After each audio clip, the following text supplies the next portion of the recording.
lá. Reforma tributária no Brasil, esse arcabouço, todas essas mudanças que estão acontecendo, trazendo assim só um contexto rápido, histórico, né, toda essa complexidade, carga tributária, complexidade ali de obrigações e informações do governo. E finalmente, então, o governo começou a mexer numa caixa preta, né, que ninguém queria mexer. Será que vale a pena? É importante? Então, foram debates de décadas e finalmente saiu aí essa parte burocrática do papel. E acreditem, tem empresários ainda achando que a reforma vai ser prorrogada. Não vai. A reforma já começou e já está em andamento. Tá? Então, o que traz a reforma principalmente? É um modelo internacional, né? Vocês já ouviram falar aí da questão do IVA, muitas vezes, outros países e tudo mais. Então, o IVA global, adotado em mais de 170 países, ele busca trazer maior transparência e um modelo dual de recolhimento de impostos. Então, esse modelo dual, que a gente fala o IVA dual, no Brasil é a questão nossa complexa. Né? Então, a maioria dos países lá fora, a gente fala, é um IVA. No Brasil, a gente tem que ter dois. Né? A gente tem que ser melhor. Né? Então, por que tem dois? Por causa lá das estruturas de esferas tributárias, esfera federal, estadual, municipal. Então, ele vai buscar exatamente essa questão do IVA dual. Tá? Ele busca também, num contexto, simplificar, mas a gente está vendo aqui que a implantação da reforma tributária são aí praticamente 9 anos. Né? Então, de simplificação, ele complicou, porque podia ser mais rápido. Mas não, é uma fase ali de adaptação. Então, no começo, sim, vai ser muito difícil, muito complexo, mas depois implantado, tudo funcionando, tende a ser algo mais reduzido, complexo, reduzir um pouquinho essa questão da complexidade tributária. E aí, que de sucesso, vários países aí já implantados, funcionando. Tá? Talvez alguns já sabem toda essa questão do IBS, CBS, mas acho que vale a pena a gente só dar uma repassada, formular esse conceito. Né? Então, hoje vocês conhecem aí a questão do PIS, COFINS, IOF de seguros, operações de seguros, IPI, ICMS e o ISS. Então, essas mudanças vão acontecer exatamente nisso. Saem esses 6 tributos e vão ser substituídos pelo IVA dual. Qual o IVA dual? CBS, federal. Então, substitui exatamente ali o que seria o PIS e o COFINS, IPI e IOF. E a IBS entra num contexto estadual e municipal. Então, essa é a grande mudança. Sai ali alguns tributos, PIS, COFINS, IOF, ISS, ICMS, e a gente começa agora a falar de CBS e IBS. E além desses dois, um outro imposto seletivo, que vai ser aplicado principalmente a alguns produtos, a algumas atividades, que a gente fala lá, né, o pessoal já batizou isso aqui como o imposto do pecado. Tá? Então, essas são ali as implantações. Tributos substituídos, já falei. IVA brasileiro, IBS e CBS. E aí a alíquota, a tão discutida alíquota de 28%. Só para a gente ter uma ideia, talvez hoje, né? E note aqui um ponto importante, que a gente está falando só de impostos federais, PIS, COFINS, IPI, né? Quando a gente pega, por exemplo, um lucro presumido, que ele já tem uma alíquota fixa, a gente consegue determinar ali os percentuais fixos de faturamento, comércio, mais ou menos ali uns 6%, serviços, 16%, 16% já tem o ISS, para comércio, os 6% mais o ICMS à parte, né? A gente está falando aqui já de uma alíquota de 28%. Então já é um salto enorme em termos de alíquota e os empresários, ninguém está preparado. Seja para você embutir esse preço, você não vai pagar esse imposto, você só vai embutir esse percentual do imposto no seu produto ou no seu serviço. E para quem você compra, os seus fornecedores, eles também vão fazer a mesma coisa. Então, toda essa alíquota sujeita à regulamentação, à adaptação, isso vai estar acontecendo ao longo já dos próximos anos. E aí vocês, empresários, precisam estar atentos a essas mudanças e principalmente saber como vocês vão colocar isso em prática. Então, todo mundo já sabe, eu já sei que vai ter a reforma tributária, eu já sei que tem o IBS e o CBS, mas a parte prática, o como fazer, as adaptações que vocês precisam fazer nas suas empresas, são poucas empresas, são poucos empresários que já estão se mexendo. E esse era o nosso alerta hoje. Então, normas gerais aí do IBS e da CBS, né? O que o governo está buscando através dessa reforma? Principais aspectos. Autonomia dos entes na fixação das alíquotas padrão. Então, hoje a gente tem muita questão da guerra fiscal entre estados e municípios. Cessa, então, essa questão da guerra fiscal, porque quem vai determinar as alíquotas é o governo, ente federal acima. E aí ele dá uma autonomia, então, para estados e municípios que vão trabalhar uma alíquota, seja de IBS ou de CBS, mas que seja unificada. Não fica, então, cada município vai lá e determina uma alíquota. Cada estado vai lá e também tem a sua alíquota. Não, a gente vai tentar padronizar isso aí. Então, a alíquota referência fixada ali pelo estado. A não cumulatividade. Para quem talvez já estava acostumado, seja lucro presumido ou lucro real, o conceito da não cumulatividade não é novo. Então, lucro real, por exemplo, eu já tinha apuração do PIS e COFINS como não cumulatividade, ICMS, IPI, também mesmo conceito não cumulatividade. Agora, essa não cumulatividade vai se aplicar para todos esses impostos, IBS e CBS. Então, o que é essa não cumulatividade? Lançamento do débito e do crédito. Débito sobre a sua receita, faturamento, pode ser vendas, pode ser serviços. Então, ele vai ter uma alíquota fixa, 28%. Sobre os 28%, faturou, vai pagar, então, IBS, CBS, 28%. Só que eu vou tomar crédito. Então, a minha alíquota vai aumentar, porque eu estipulei agora uma alíquota 28%, e eu posso tomar crédito, aproveitar também crédito sobre insumos, sobre a minha operação, para abater e quebrar esse efeito da não cumulatividade, né? O conceito da não cumulatividade é o que a gente escuta muito aqui no Brasil falando imposto sobre imposto, efeito cascata. Então, quem compra lá, fábrica, distribuidor, comércio, varejista, para chegar lá no consumidor final, incidiu imposto, mais imposto, mais imposto, mais imposto. Então, esse conceito da não cumulatividade ele entra exatamente para quebrar essa cumulatividade de impostos e o nosso preço final no consumidor fica mais caro. E aí o contribuinte ele pode, então, apropriar os créditos quando ocorrer e, consequentemente, vai diminuir ali o pagamento do IBS e da CBS. Formas de pagamento também é um outro ponto bastante ali diferente hoje como a gente está acostumado, né? Então esse é um ponto importante que vale a pena a gente prestar bastante atenção. Como que eu vou compensar esses créditos? Então tem toda a questão ali, escrituração contábil, fiscal, mas principalmente porque hoje os créditos, a gente está acostumado, por exemplo, emissão de nota fiscal, regime e competência. Vocês emitiram nota fiscal, a contabilidade pega aquela nota e está apurando o imposto sobre a nota emitida.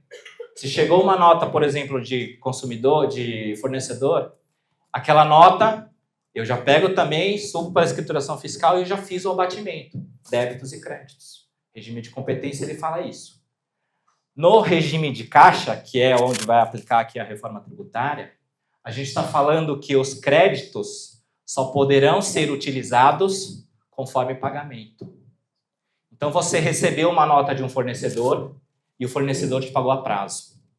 Você vai poder tomar crédito? Não. Você vai ter que esperar compensar ali o pagamento para depois tomar crédito. Ou seja, a gente vai ter um gap aí de fluxo de caixa, capital de giro, porque o pagamento agora, você só pode tomar o crédito após a compensação daquele crédito. Ou seja, o IBS e o CBS foi pago, o contribuinte pode tomar crédito. Enquanto ele não for compensado, não cair lá no sistema de controle da Receita, esse crédito ainda não existe. E aí, então, eu posso fazer, né, o split payment, é uma outra forma de pagamento.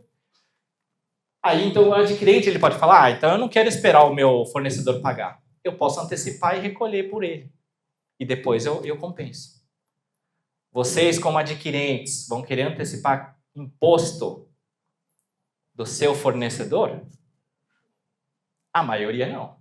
Não vai ser todo mundo que vai ter esse fôlego financeiro para antecipar crédito tributário. E aí, né, a questão do pagamento pelo fornecedor. Então, esse também é um ponto diferente e que as pessoas ainda não entenderam esse conceito da reforma tributária. Então, o nosso mindset tem que começar a mudar, né? IBS, CBS, forma de recolhimento, a questão da não cumulatividade e como que eu vou gerar créditos. O calendário, então a gente tem ali estabelecido a emenda constitucional em 2023, 2024, leis, então, todas as adaptações, né, os sistemas estão tendo que se adaptar, está tendo aí uma revolução tecnológica. E 2025 a gente já está num período teste. Então, desde julho, as empresas já devem estar homologando junto aí a sua sistema de emissão de nota, tudo isso, para ver a questão se a emissão da nota está sendo correta. A partir de 2026, as empresas, principalmente lucro real e lucro presumido, já devem destacar, tem um campo ali previsto para destacar o IBS e a CBS. Tá? Já tem sistemas hoje travando a emissão de nota porque não tem o campo ali habilitado. Só para vocês verem aí o avanço que está isso. Então, 2026, ele entra um ano teste do CBS e da IBS, já aplicando um percentual de 1%. 0,90 para a CBS e 0,10 para IBS. Então, isso já vai começar a ser destacado. As empresas vão ter que, então, colocar isso na nota fiscal e começa-se, então, ali a buscar uma forma de apuração, de fazer alguns controles. Efetivamente, 2027 é para valer. 2027, o que vocês estão acostumados a pagar de PIS e COFINS, morreu. Não vai ter mais PIS e COFINS a partir de janeiro de 2027. Janeiro de 2027 só vai se falar, então, de cobrança da CBS. E 2029 em diante, a gente começa uma mudança gradativa, onde começa, então, a tirar a existência do cenário ICMS e ISS. Gradativamente, esses percentuais vão ser aplicados aqui como redução.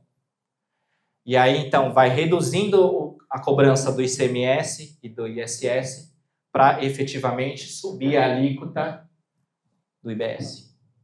E aí, ao final, a partir de 2033, 100% implantado. Então, é uma evolução gradativa, mas que a gente vai ter que estar se adaptando todo ano. Todo ano, começo do ano, vocês vão ter que ir lá mexer no teu sistema e ver os percentuais de desconto do ICMS. Qual que é o percentual, então, que eu subo para a IBS e para a CBS. Ano de 2026 também é um ano de transição. Então, aquele percentual que eu falei, 1%, né, 0,90 e 0,10 para a CBS e para a IBS, para algumas atividades também eles têm alguns descontos, né, alíquotas diferenciadas. A aplicação da CBS, ao invés de 0,90, vai ser 0,63. Para a IBS, ao invés de 0,10, 0,7. Setores essenciais, então, saúde, educação, alimentos, né? Então, vai ter ali os seus percentuais. E empresas do Simples. Empresas do Simples ainda, né, por enquanto, não se aplicam, não tem aí o enquadramento dentro da aplicação da cobrança da CBS e da IBS, tá? Por enquanto. Mas não dá para a gente ficar tranquilo e falar, então não precisa fazer nada. Precisa, tá? Por que vocês precisam fazer? Já vamos tocar nesse ponto. Então, aqui alíquotas também, né? Os famosos regimes especiais, tá? Eu acho que para, principalmente também, setores aí de turismo, então hotelaria, parques, bares, restaurantes, transportes coletivos, também vai ter um outro regime específico para fins ali de apuração desses impostos. E aí as alíquotas que a gente falou, seja de isenção ou de alíquota reduzida ou, né, descontos ali que vão acontecer dentro dessa base de cálculo, é o que a gente já tinha comentado no slide anterior. Tá? Quando eu falei aqui a questão de vocês, pelo menos do Simples, né? Acho que aqui é o mesmo calendário de prazo ali que a gente falou, né? Acho que principalmente para como vocês se programarem, colocarem já na agenda e vale a pena, sim, começar a pensar o sistema, como que vocês vão trabalhar toda essa questão aqui da aplicação dos descontos e emissão de notas. E aí as principais alterações, então, que a gente vai ter aqui dentro dessa reforma tributária, né? Uma base ampla e uma alíquota única. Lembra que eu falei de 28%? Por exemplo, hoje, então, a gente tem ali no contexto de ISS, holdings, por exemplo, aluguel, né? Aluguel hoje, por exemplo, não cobra ISS sobre locação, né? Eu não tenho mais essa separação entre ISS, então eu não vou pagar, porque eu sou atividade holding. Colocou tudo no mesmo saco, mesma alíquota, todo mundo paga. Então, holdings patrimoniais, vai começar a pagar ISS? Vai. A alíquota que antes você pagava, sei lá, estamos falando de talvez de 8%, 28%. É um pulo enorme que a gente está dando. Setores que talvez antes não pagavam ICMS, talvez porque antes tinha um benefício, se não tiver dentro dessa prerrogativa do desconto de uma alíquota reduzida, vai começar a pagar, então, também o IBS de 28%. Tá? Então, principal alteração, base ampla, ou seja, ampliou o leque para todas as atividades e alíquota única. Cálculo por fora de não incidência dos tributos na base de cálculo. Isso aqui também é um conceito novo e que vai revolucionar a questão ali de precificação. Hoje, quando vocês calculavam o custo de vocês e a precificação dos seus produtos e serviços, vocês então tinham lá determinação do custo, seja produto, seja serviço, tem o custo. Sobre o custo, vocês calculavam, né? Então tinha lá um percentual de imposto, tinha lá um conceito de markup, vocês colocavam em cima disso e formulavam qual que é o preço de venda, preço de serviço. Ou seja, vocês, principalmente a parte do imposto, vocês pegaram aquele percentual do imposto e embutiram em cima do custo. Certo? Vocês embutiram esse preço dentro do custo. Tá? Aqui ele está falando cálculo por fora com não incidência dos impostos. Ou seja, o cálculo vai ser, qual que é o valor do seu custo? O cálculo vai, R$1.000. R$1.000, qual que é o valor do imposto? 28%. Então, quanto que você vai pagar de CBS e IBS? 28%. Esse 28%, R$280, vai ser, então, somado ao valor do seu custo. Então, o 1.000 tem que ter a minha margem de lucro, né? Opa, então, calma aí, já R$1.000 já é o teu preço com a margem de lucro, tá? Então, você vai colocar junto, agora, os 28%. Você não tem que ficar fazendo um cálculo embutido de markup para chegar naquele preço final. Esse é um conceito que muda, porque antes o pessoal tinha muita dificuldade de calcular a precificação, agora o cálculo ficou mais fácil, né? Mas vai ter uma adaptação. Não cumulatividade plena, então, né, a gente consegue aí buscar exatamente essa questão ali do IVA, do crédito em cada etapa anterior. E o recolhimento no destino também, esse é um ponto importante para a gente falar aqui. Quando a gente falava da questão da guerra fiscal, principalmente entre os estados, a gente falava, eu tenho um estabelecimento aqui em São Paulo, eu sou importador, eu vou buscar, então, abrir uma filial em Santa Catarina, em Espírito Santo, porque eu faço a importação por esses outros estados e eu tenho uma alíquota reduzida, porque lá eu tenho um benefício fiscal com o ICMS. E aí eu importava, então, aquela mercadoria via Itajaí, Santa Catarina, vendia com aquela alíquota mais baixa e estava vendendo muitas vezes para São Paulo e outros estados. Então, aquela questão da competitividade ficava prejudicada porque empresas que conseguiam montar uma estrutura em outros estados tinham a questão do benefício fiscal. Quem não conseguia, São Paulo está com uma alíquota mais cara, consequentemente, seu custo, seu preço final ia ficar mais caro. Agora o conceito mudou. O recolhimento é no destino. Então você pode ter a operação no Acre, em São Paulo, em Itajaí, onde for. Tem a questão, então, da entrada, o crédito, mas o cálculo, o recolhimento do imposto é para onde eu vendi. Então você está lá em Itajaí, mas você vendeu para onde? Eu vendi para São Paulo. Então você vai recolher o imposto em São Paulo. Não fica mais aquela briga, eu estou estabelecido em outro estado, o recolhimento vai ser para o estado, então, de Santa Catarina. Não, o recolhimento é para o destino. Então, essa era a grande questão da guerra fiscal, além da alíquota. Com a questão do recolhimento no destino, isso também quebra, e aí a gente avança um pouquinho nessa questão aí da guerra fiscal e sonegação. Cashback, né? Acho que aqui mais para a questão de famílias de baixa renda, principalmente porque aquele consumidor, pessoa física, nós, quando você compra ali no shopping algum produto, a gente não vai tomar crédito. O crédito é só para as empresas, né? Uma operação ali de consumo e insumos sobre a operação. Então, eu fui lá no shopping, comprei uma camisa, é o preço final, preço etiqueta, pagou, morreu. Não tem crédito. O governo está buscando ali, talvez, para essas famílias de baixa renda, então, seja no fornecimento então, de energia elétrica, água, luz, dá talvez algum benefício, alguma forma de compensação, porque essas famílias não vão ter crédito, vão pagar ali o preço final do produto.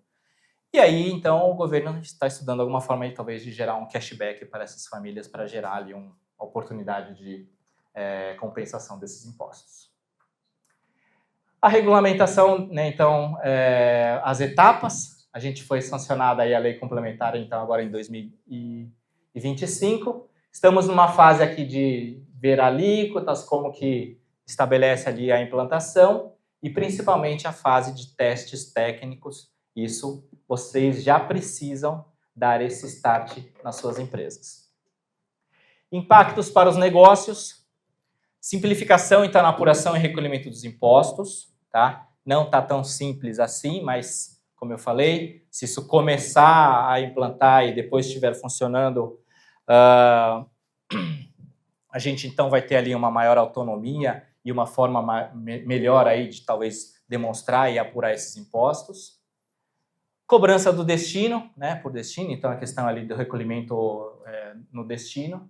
E adequações obrigatórias. Sistemas, emissão de nota fiscal, parametrização de sistemas, isso tudo já tem que ser atualizado, tem que ser revisto. Como que as empresas, então, vão buscar aí essas oportunidades de gerar crédito, de emissão de nota, de não ter ali um passivo fiscal porque está emitindo nota errada ou está se apropriando também de créditos indevidos. Aí já dando um spoiler aqui, painel 3, a gente vai falar muito disso, a questão de créditos fiscais, oportunidades aí para vocês. E oportunidades e desafios dentro dessa reforma tributária. Então, espera-se que com a reforma tributária haja um crescimento do PIB, uma expectativa aí de crescimento de 10%, tá? Em uma década. Então, isso é um ponto ali importante nessa questão ali de como economicamente o Brasil pode ter esse crescimento, essa alavancagem. Buscar aí padronização internacional, como que isso já é aplicado lá fora, e aí então trazer esses conceitos para dentro. E uso de tecnologia. Se achar que vocês vão fazer isso na mão, que vocês vão ficar validando crédito, né? Contabilidade, tem como fazer isso? Não tem como, tá? Antes a gente fazia pela escrituração da nota fiscal. Então os créditos chegavam lá, o XML, capturou, seja com certificado digital. Uma vez que a nota fiscal está escriturada na apuração fiscal, eu tinha um crédito.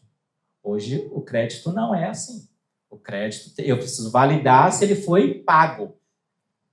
Então, vai ter estruturas ali para conseguir, então, validar o crédito com tecnologia, que senão vocês vão ter que aumentar a folha, né? Vai ter que aumentar custo, então, vocês não vão fazer isso.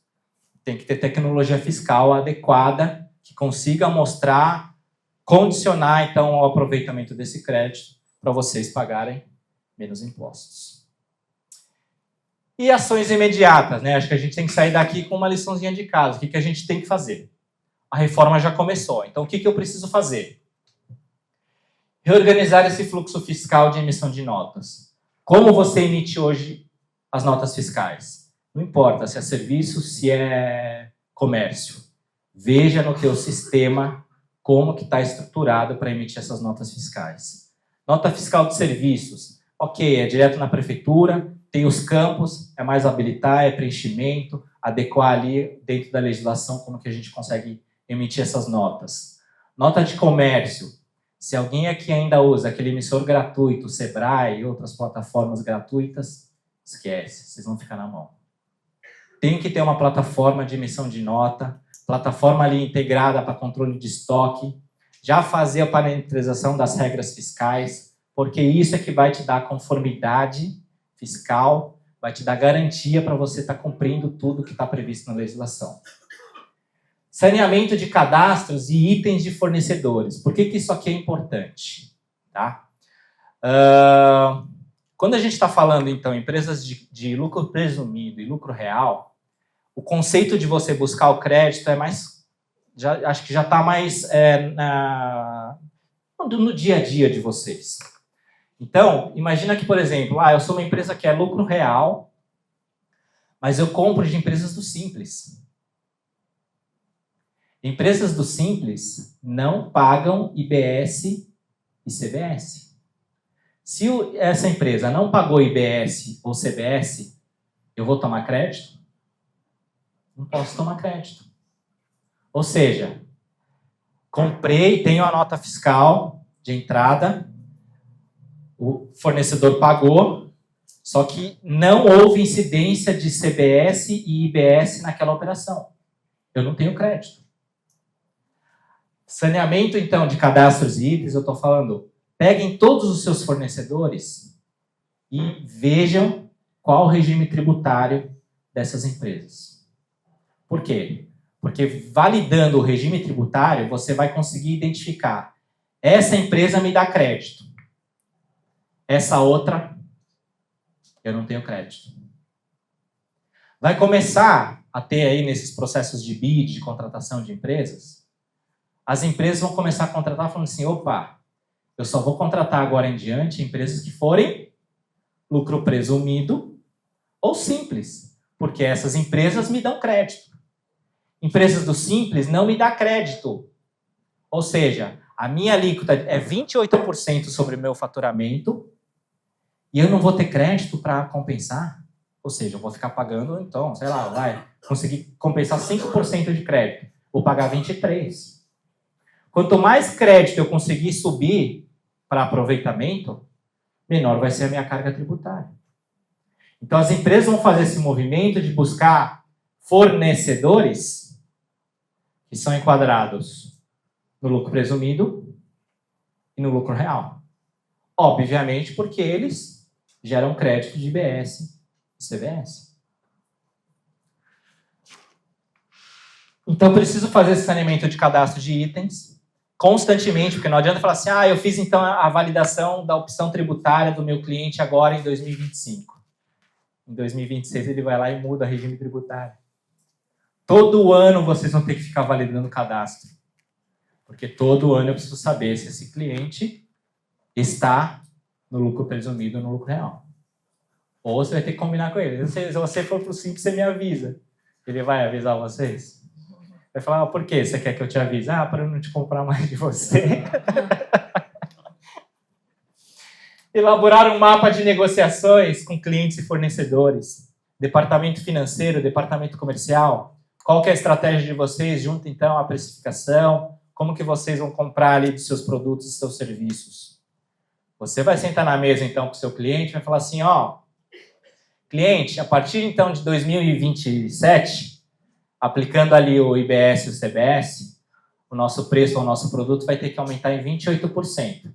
Tudo bem para você? Eu estou aplicando aqui o meu produto, nosso preço vai aumentar 28%. Ele vai falar, claro, você está simplesmente atendendo a norma agora da reforma tributária. Tudo bem, eu pago. E aí, se o seu fornecedor, então, chegar com esse mesmo discurso, você vai aumentar, então, 28% no custo e falar, ok, eu pago? Ninguém vai fazer isso. Então, vai ter que ter uma renegociação aí dos valores prestados para você falar, meu preço agora é tanto, mas eu consigo, então, te entregar de créditos tanto. Né? Talvez o que se compensa, o que se aplica em termos de percentuais. Mapa de negociações. Você está dos dois lados da moeda. Você é cliente, você é fornecedor. A única pessoa que não vai ter que sentar na mesa para negociar é o consumidor final. O consumidor final vai falar, estou comprando, é o preço final, para mim não mudou e eu não vou aproveitar crédito. Então ele não tem que fazer nada, vai só pagar. Né? Mas todas as etapas anteriores, renegociação com clientes e fornecedores. Tem contextos aqui de pessoas na palestra que a gente sabe que vende a prazo. construtoras, tem aqui empresas que têm contratos já de vendas. Como que eu faço para sentar numa mesa de negociação desses casos? Eu já estou com vendas contratadas nos próximos 5 anos. E agora? Vai ter que sentar e negociar, porque a reforma vai implicar nesse aumento dos tributos sobre a tua operação. E aí vai ter que, então, explicar, contextualizar e mostrar qual que é o impacto final da tua operação. E aí, clientes e fornecedores vão ter que fazer essa negociação. Analisar o impacto da necessidade de caixa. De novo, pessoal, o caixa, o imposto principalmente, né? A gente estava acostumado a emitir a nota, vou pagar o imposto lá no mês seguinte, dia 20, dia 25. Estava acostumado ali com algumas datas que falam assim, o imposto só vai vencer no mês subsequente. O imposto vence agora. Emitiu a nota, vai pagar, o pagamento já aconteceu o imposto. Né? Você passou o cartão de crédito, fez um Pix, pagou um boleto bancário, o imposto já está pago. Tá? Então, assim, daquele valor embutido sobre o valor, o governo já vai falar assim, isso aqui é para mim, o valor restante é para vocês. Então, a gente estava acostumado, recebe um dinheiro, faz ali, né, a movimentação financeira, e eu me programo para vencimento, pagar lá no dia 20, no dia 25, aquele DARF. Vai ter mais isso. Né? Salvo naquele regime lá de não cumulatividade, onde você vai fazer o débito e o crédito, a maioria hoje dos pagamentos, você já vai ser como se fosse ali a retenção na fonte. Né? Já é pago, uma parte já vai direto para o governo. Então isso muda um cenário ali de caixa. Né? O financeiro vai começar agora a se preocupar mais. Será que eu vou ter caixa ali para, né, o impacto no meu dia a dia? Perfil tributário de fornecedores, já falamos aqui. Será que esse fornecedor ele vai me gerar crédito? Será que então vale a pena eu continuar comprando desse fornecedor? Talvez é melhor eu comprar de um outro fornecedor que é do lucro presumido ou do lucro real. Talvez a margem seja um pouquinho maior, mas eu aproveito o crédito. Então, na conta final, é mais vantajoso. Isso tudo a gente só vai saber fazendo conta, pessoal. Mudanças, então, de RP sistemas. Talvez o seu sistema não esteja preparado ou você não está adequado, então, para essas mudanças. Já é hora de ver isso agora. A gente sabe que a implantação de sistema não é fácil, não é imediato. Então, a sua equipe, tudo mais, vai ter que se estruturar, vai ter que pensar ali como então vai implantar um sistema RP, adaptação, sincronizar depois com a parte financeira, emissão de notas. Então, tudo isso tem que estar em vista. Distribuição de lucros, tributação sobre dividendos. Ontem à noite, né, parece que na Câmara lá havia alguma votaçãozinha lá. Aprovaram, então, ali a questão do aumento da faixa de isenção do IR. Né, hoje está em R$3.000. Foi aprovado para 5, tá? Vai ter outras discussões, mas assim, o governo já está se mexendo. E por que isso tem impacto na tributação de dividendos? O governo vai aumentar a isenção de IR e da onde vai vir esse dinheiro? Porque ele perde a arrecadação dos contribuintes recolhimento de IR fonte. Já está se falando, não é de agora, o governo quer tributar a distribuição de lucros. Então, uma forma de compensar isenção de IR de um lado, tributação de dividendos de outro. E dentro aqui, né, isso não está tão assim divulgado, mas assim, sim um braço dentro da reforma tributária. Por quê? Porque as empresas, então, até hoje, a gente está acostumado a fazer remuneração para diretores através de dividendos, porque é isento. Se essa tributação agora vai começar a incorrer também sobre rendimentos para sócios, eu preciso talvez rever a forma de remunerar meus diretores. Por quê? Porque os diretores hoje, eles não vão receber mais prolabore ou dividendos? Lógico que vai, né? Só que tem aumento de imposto. A gente precisa rever uma forma, talvez eles serem remunerados, onde eu consiga pagar menos imposto. Notem também, pessoal, que a gente aqui, quando falou do IBS e da CBS, em nenhum momento ali ele falou de imposto de renda e contribuição social.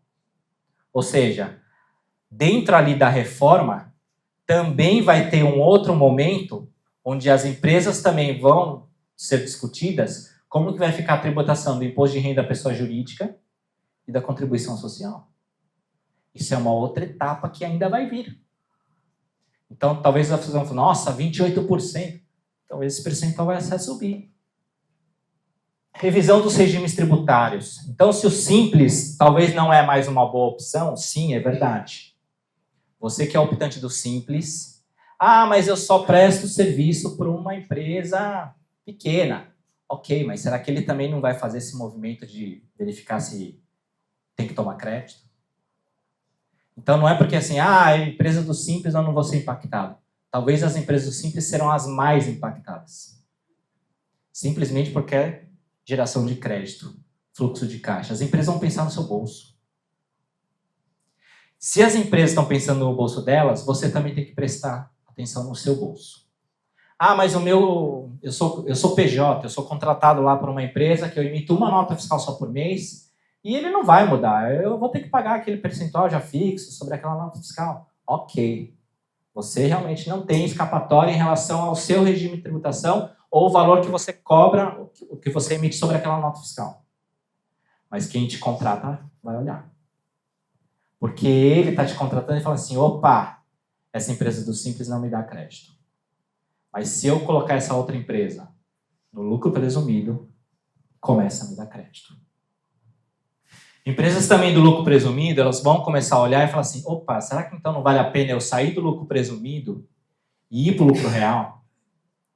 Porque se o lucro real, dependendo dessa alíquota do IR e da contribuição que for chegar, também for muito alta, lucro presumido eu pago sobre o meu faturamento. Eu preciso agora começar a apurar o que eu tenho de lucro. Se a empresa tem um lucro muito alto, imposto de renda lucro real, vai pagar mais IR, vai pagar mais contribuição social. Lembra que eu falei da distribuição de lucro dos sócios? A empresa deu lucro, distribuiu os sócios, o sócio também na pessoa física vai ser tributado. Então vamos fazer um movimento inverso? Ao invés de eu distribuir lucro para o sócio, remunerar ele, antes era isento, vai passar a ter tributação. Vamos colocar isso para dentro como despesa da empresa. Vai recolher para o Lobore, vai pagar IR, vai pagar INSS. Ok, mas é despesa. Despesa vai me abaixar o lucro. E o lucro talvez eu vou pagar menos imposto do que se for no lucro presumido. Então esse movimento a gente vai ter que olhar pensando distribuição de lucro, regimes tributários, simples nacional, lucro presumido, lucro real. E talvez uma última mensagem aqui para vocês, para quem é optante do simples, você também vai ter uma escolha. Hoje a opção é anual, o governo está agora abrindo uma opção de você fazer a opção 2 vezes por ano. Então você vai optar isso em abril e em setembro. Principalmente porque empresas do Simples não me dão crédito. Ninguém quer me contratar mais porque eu não sou do Simples. Então o governo também pensou nisso e ele falou, ok, eu deixo você permanecer no Simples e eu te dou uma opção de você recolher o IBS e a CBS por fora. Olha a loucura disso. Para o Simples já não é tão simples, né? Aquelas faixas ali e tudo mais, fator R, então. Né? Então, assim, você que é optante do Simples, você vai ter a opção de falar, eu quero continuar no Simples, só que para também não ser tão prejudicado e as empresas não me excluírem do meu bid de contratação, eu quero recolher IBS e CBS. Porque com IBS e CBS eu vou ser competitivo e as empresas que me contratam não vão reclamar porque eu não gero crédito. Então você vai apurar o Simples da forma atual e você vai ter que pagar um percentual de IBS e CBS por fora. É mais ou menos o que a gente tem hoje daqueles empresas do Simples Nacional que extrapolaram aquele limite anual de 3,6 milhões. Então, para quem já recolhe ICMS e ISS à parte, a dinâmica vai ser igual. Né? Só que aí o contribuinte do Simples vai ter que optar. Em abril ele vai falar, eu continuo no Simples e apura o IBS e CBS por fora. Em setembro ele fala, não estou gostando dessa história não, eu quero ficar só no simples. Ou, não, mesmo assim ainda não está valendo a pena, quero sair do simples e vai para o presumido. Olha a loucura que vai ser isso. Mas é o cenário que está se redesenhando e os prazos estão aí. Tá? Então as empresas vão ter que se adequar nessa questão de prazo de opção do Simples Nacional e lucro presumido e lucro real, opção anual, isso permanece. Não tem muito aqui o que mudar. Tá? Mas principalmente, de novo, naquela questão de saneamento de cadastro e fornecedores, anualmente ou pelo menos semestralmente, você vai ter que fazer uma validação se aquela empresa está no Simples. Isso vai ter que ser feito. Se não for no manual, na consulta ali, digitar CNPJ, consulta, inteligência fiscal. Dependendo da quantidade, do volume de seus fornecedores, inteligência fiscal. Tá bom? Essas são as mudanças. Espero que vocês estejam... E agora, o que eu faço? Mas temos que seguir. Acho que a reforma veio com tudo e não tem opção. A reforma já começou, é para valer.